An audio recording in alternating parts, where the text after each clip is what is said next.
Welcome to the Genius Factory. Enjoy the video. You already have KYC done.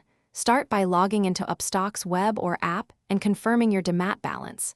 Next, fund the account. Use UPI or NEFT for instant transfers. Make sure the money shows in your trading ledger. Once done, search the platform for index fund tickers or fund names.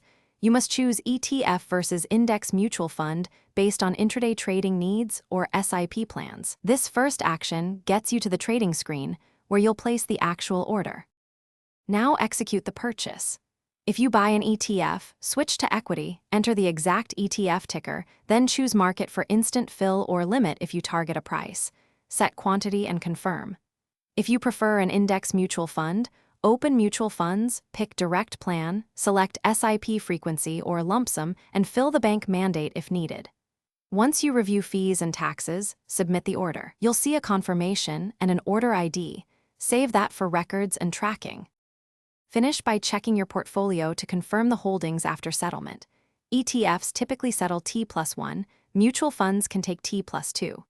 If you plan to SIP, enable auto debit and review the mandate, or set monthly reminders for manual contributions. Keep an eye on expense ratio and tracking error to ensure the index is followed efficiently. If something goes wrong, an order rejection or missing units, first verify available funds, KIC, or ticker accuracy. Then contact Upstox support with your order ID for resolution. Thanks for watching. If you found this helpful, don't forget to like and subscribe.